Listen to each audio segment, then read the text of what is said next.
Ever wonder how we went from, like, wandering bands of humans to, the massive governments we have today? It's a journey, that's for sure. That's what we're diving into today, right? Going way, way back to see how government, like, even became a thing. Exactly. And it's amazing how much of what we take for granted, laws, leaders, came from, well, conflict, really. Makes sense if you think about it. Early humans, always kind of on the verge of, someone take out the trash. Yeah. Except it's more like someone fend off that saber-toothed tiger. Right, exactly. And this source, the Urantia book, it really gets into that whole survival of the fittest, but also like survival of the most organized thing. Okay, so are we saying war made civilization?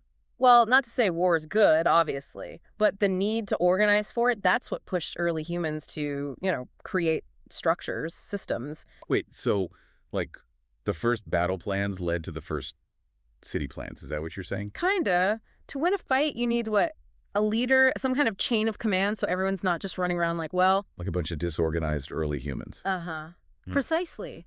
But think about it, that need for, like, a clear leader, disciplined warriors, even making sure everyone's weapons are somewhat similar so you can actually fight as a unit. Oh, so instead of like, Grog brought a pointy stick again to the mammoth hunt, it's more like, okay, everyone's got their bronze-tipped spears, let's do this. Exactly. And those innovations, they didn't just stay on the battlefield. They, like, bled into how these societies ran themselves day to day. So we're scarily good at this whole fighting thing. Maybe that teamwork would work for, I don't know, farming.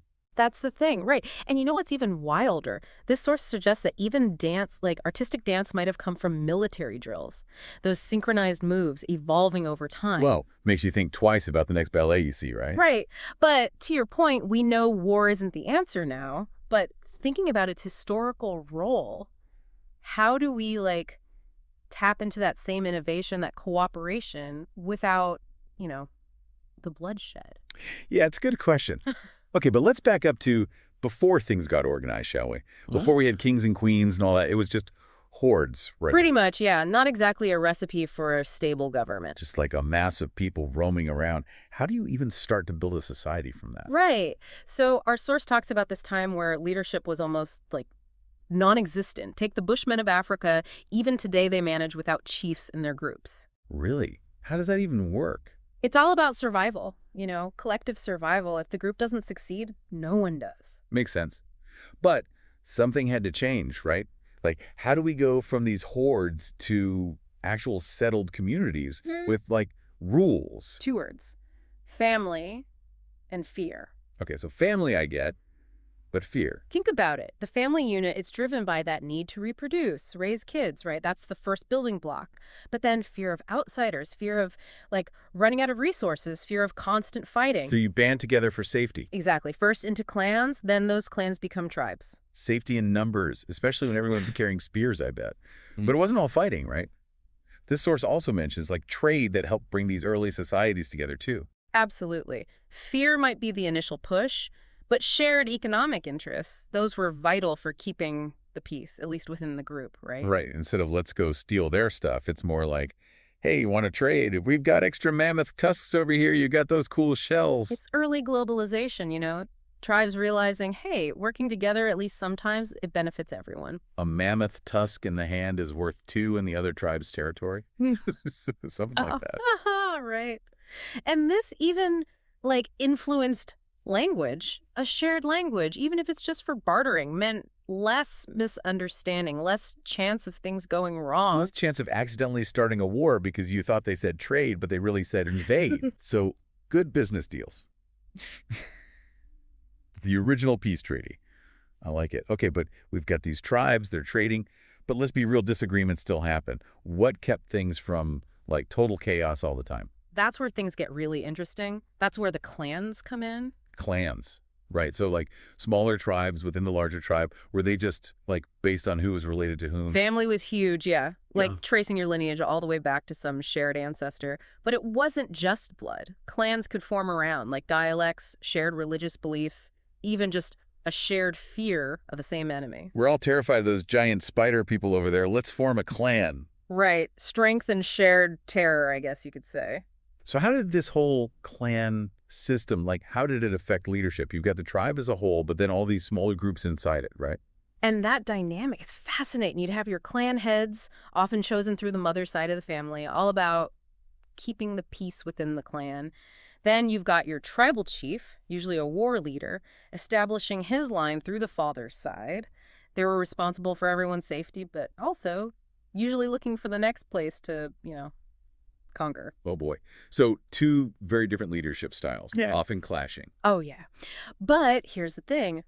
Early humans learned the hard way when it came to war. One decisive leader, way more effective than a council trying to make decisions. It's like war kind of forced those early societies to figure out, hey, maybe one voice at the top makes things run smoother, at least when it comes to, not getting wiped out by the tribe next door. So much for ancient democracy, I guess. But those councils, the clan leaders, they didn't just disappear entirely, right? No, they stuck around.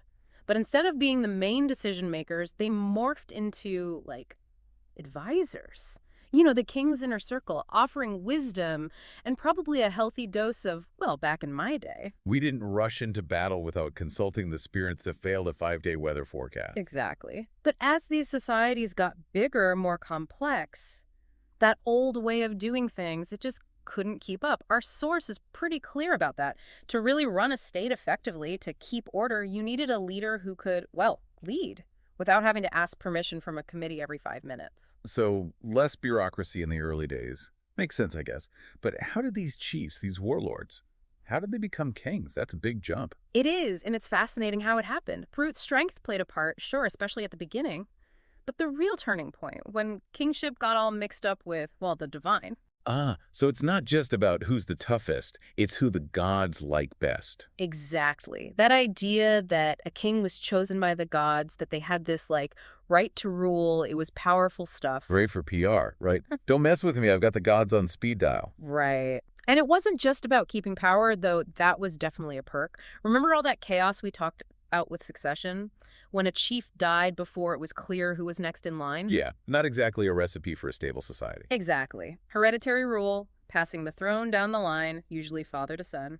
Well, it solved that problem. It's all about family, even back then. Yeah? You will respect my authority. I inherited it from my father, who inherited it from his father. Who got it straight from the big guy upstairs. And this whole reverence for the king, this belief that they were practically untouchable, led to some strange customs. Our source mentions how some of these early kings, they were kept isolated, too sacred for ordinary people to even look at. Wait, seriously, like ancient celebrities hiding from the paparazzi? Kinda. And because the king was off being all mystical and whatnot, someone had to, actually run things. That's where we get prime ministers. They were basically stand-ins for kings who were considered too holy or maybe too worried about getting assassinated to risk being seen in public too often. Wow. Okay, so we've got kings, we've got councils turned advisors, but something's still missing from this picture of early government, right? What about, law and order? How did they deal with people who just didn't want to follow the rules? Ugh. That's where we get to the good stuff. That's where the secret societies come in. Finally. Secret handshakes, weird rituals, maybe a human sacrifice thrown in for good measure. Maybe not that dramatic, though. They definitely knew how to put on a show. But here's the thing. These societies, they weren't just about being mysterious. They were crucial for keeping order, for shaping how people behaved. Okay, I'm listening. How does a group that meets in, a cave somewhere end up influencing an entire tribe? It's all about what they did. For one, they were in charge of initiating young men into adulthood. No fancy schools back then, right? These societies, they provided the education, the laws, the customs, the skills you needed to actually function in that tribe. So part school, part fraternity, part vigilante squad. You're getting it. They were enforcers, making sure people stuck to those taboos that kept society running. Respect your elders, don't steal. And this one was big, no stealing wives from other tribes. Boys will be boys. Wasn't exactly a valid defense, I'm guessing. Nope. Especially when exile from the tribe was a very real consequence. Right, because nothing says fun time like wandering the wilderness alone with a grumbling stomach and a spear that's gone blunt. Exactly. And remember how we were talking about kings consolidating power? Well, these secret societies, with their oaths of loyalty and their networks of, shall we say, informants, they had influence, even over a king. Checks and balances, ancient style. I bet that made some rulers nervous. Probably did, because these groups, they could sway a public opinion. They could even, mobilize against a leader they thought was becoming a tyrant or, just incompetent. Wow, it's amazing how these ideas about power, about how to keep it in check. They go back that far. They really do. But we can't forget about the women in all of this. Our source also talks about the rise of women's secret societies. These were all about preparing young women for marriage, for motherhood. So ancient finishing schools. But instead of learning how to play the lute and speak politely, it's more like, here's how to appease the rain god so our crops don't die. Exactly. It shows how these societies, for both men and women, they weren't just about rules. They were about passing down knowledge, making sure their traditions survived. A whole hidden layer of society working behind the scenes. Which makes me wonder, were these secret societies, with their focus on custom and tradition, were they the ones who started writing those rules down? Like turning them into actual laws? It's an interesting thought, but it was probably more of a gradual thing. Remember those mores we talked about? Those deeply ingrained customs that everyone just knew? Right, like society's original rule book, but, without needing to print it out. Exactly. But as things got more complex, those unwritten rules, they needed an update. They needed to be formalized, written down, so everyone was, at least in theory, on the same page. That's how mores transitioned into what we'd recognize as laws. From unspoken customs to a written law. Yeah. It's like the evolution of justice itself, really. It really is, yeah. And as those laws, developed, so did the whole idea of what was even considered wrong in the first place. We might think, well, stealing, that's always been bad, but was it as bad as, say, insulting the chief's hunting skills? I don't know. Yeah, got to keep those hunters happy when your next meal depends on it. Exactly. It was all about survival back then. Those early taboos, the ones that became laws, they were all about protecting the tribe, right? Murder, theft, even adultery. These weren't just bad behavior. They were seen as, ripping apart the very fabric of the tribe. So high stakes for messing up, which makes me wonder, what did happen when someone crossed the line? I'm guessing they didn't just get sent to their cave without any dinner. Not quite. Our source, the Urantia Book, it talks about this thing, natural justice, and, well, let's just say it wasn't pretty. Early humans, they were big on payback. An eye for an eye, tooth for a tooth. Brutal, but I guess effective for its time. It was. Revenge. That was the norm. But here's where it gets interesting. Even in those, vengeance-fueled societies, there's a shift towards a more communal approach to justice.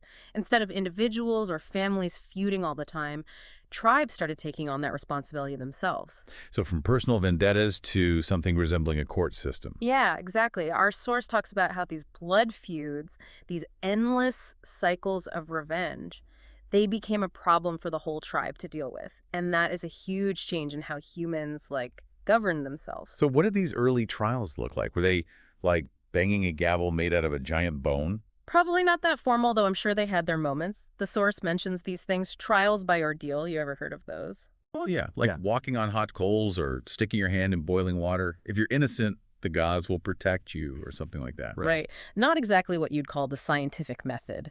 And it's even crazier. The source even gives this example from the Old Testament, where a husband, he suspects his wife of cheating, so she's forced to drink this, I don't even know what to call it, this concoction. If she gets sick, she's guilty. If not, well, she's lucky to be alive. Makes you appreciate a good jury trial, doesn't it? Mm-hmm. But were punishments always about pain? Or were there, other options back then? As tribes got more settled, the idea of, paying for your crime, that became a thing. Ancient fines. Did they take mammoth tusks as payment? Livestock was big. And believe it or not, sometimes even women were exchanged. Sounds crazy now, I know. But the thinking was, a crime, especially murder, it created this imbalance. You had to, make up for it, either with a life or something considered equally valuable. Grim math, but I guess it made a certain kind of sense back then. It did. But like everything, ideas about justice, they evolved. Our source points to the Hebrews. They were among the first to move away from this whole blood money thing. They believed some acts, like murder, they required a more permanent solution. The death penalty. Still a heavy topic all these years later. It is, and it marks a big shift. It's not about balance anymore, or even revenge. It's about saying, this act, this is so damaging to us, to who we are as a people, that it requires the ultimate consequence. But amidst all this talk of laws and punishments, it's interesting, isn't it? The secret societies, they never really went away. It's true. We still have them, though I'm guessing the initiation rituals are a bit tamer these days. Why do you think we're so drawn to these secretive groups, Yeah. even now? It's like it's built into us, isn't it? That need to belong, to be part of something with its own rituals, its own traditions. But those early societies, with all their secrets and influence, they didn't just disappear. They changed. They became the guilds, the charities, the organizations we see all around us. It's like this direct line from our past to the present, you know? It's true. It's like we started this whole deep dive wondering how government even came to be, and it turns out so much of it goes back to these really basic human needs for safety, for belonging, Yeah. for figuring out how to live together without, driving each other crazy. And making mistakes along the way. Oh, definitely making mistakes, but learning from them, hopefully. Yeah. Which is a good reminder, I think, that the whole story of government, it's not over. It's still being written. Yeah. And who knows what those chapters ahead are going to look like. That's the fun part. We get to find out together, right?